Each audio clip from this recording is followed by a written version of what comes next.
नमस्कार, आप सभी का एक बार फिर से स्वागत है रिलीजियस वाईटी चैनल में।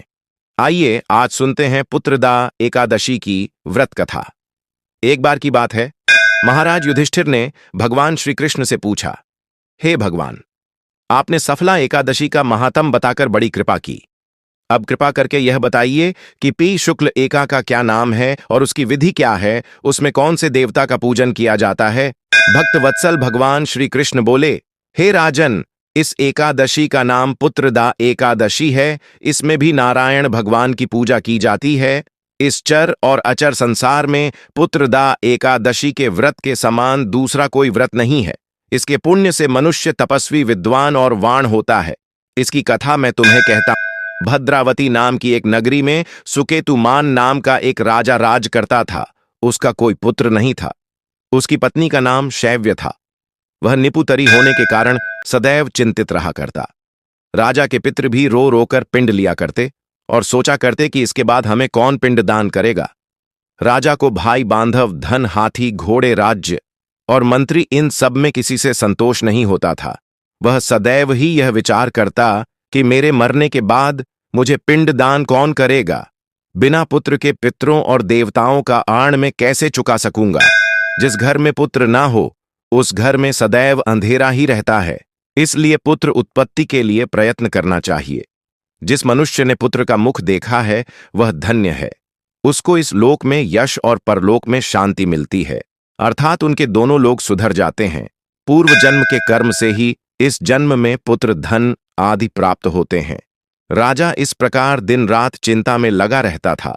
एक समय तो राजा ने अपने शरीर को त्याग देने का ही निश्चय कर लिया, परंतु आत्मघाती को महान पाप समझकर उसने ऐसा नहीं किया। एक दिन राजा ऐसा ही विचार करता हुआ अपने घोड़े पर चढ़कर वन को चल दिया और पक्षियों और वृक्षों को देखने लगा। उसने देखा कि वन में मृग, व्याघ्र, सहर, सिंह, बंदर, सर्प आदि सब भ्रमण कर रहे हैं। हाथी अपने बच्चों और हथियों के बीच झूम रहा है। इस वन से तो कहीं गीदड़ अपने कर्कश स्वर में बोल रहे हैं और कहीं उल्लू ध्वनि कर रहे हैं। वन के दृश्यों को देखकर राजा सोच विचार करने में लग गया। इस प्रकार उसका आधा दिन बीत गया। वह सोचने लगा कि मैंने कई यज्ञ किए, ब्राह्मणों को स्वादिष्ट भोजन से तृप्त किया, फिर भी मुझको यह दुख प्राप्त क्यों हुआ। राजा प्यास के मारे अत्यंत दुखी हो गया और पानी की तलाश में इधर उधर फिरने लगा। थोड़ी दूर पर राजा ने एक सरोवर देख कि उस सरोवर में कमल खिल रहे थे और सारस, हंस, मगरमच्छ आदि विहार कर रहे थे। उसी समय राजा के दाहिने अंग फड़कने लगे। राजा ने इसे शुभ शगुन समझा और घोड़े से उतरकर मुनियों को प्रणाम करके बैठ गया। राजा को देखकर मुनियों ने कहा, हे राजन, हम तुमसे अत्यंत प्रसन्न हैं। तुम्हारी क्या इच्छा है, हमसे कहो। राजा ने कहा, महाराज, आप कौन हैं और किस लिए यहां आए हैं, कृपा करके बताइए। मुनियों ने यह भी कहा, हे राजन, आज संतान देने वाली पुत्रदा एकादशी है।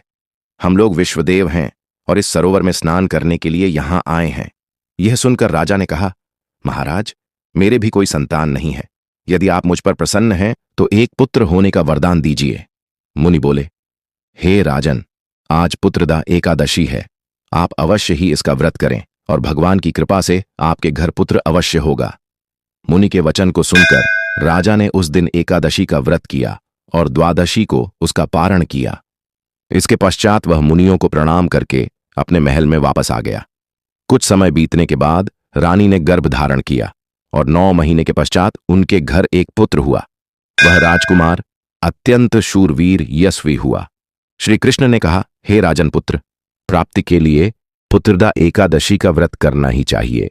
जो मनुष्य इस महत्म को पढ़ता या सुनता है उसे अंत में स्वर्ग की प्राप्ति होती है। तो यह थी पुत्रदा एकादशी की व्रत कथा। आपको यह कथा कैसी लगी कमेंट करके जरूर बताएं। साथ ही को सब्सक्राइब करना ना भूलें। धन्यवाद।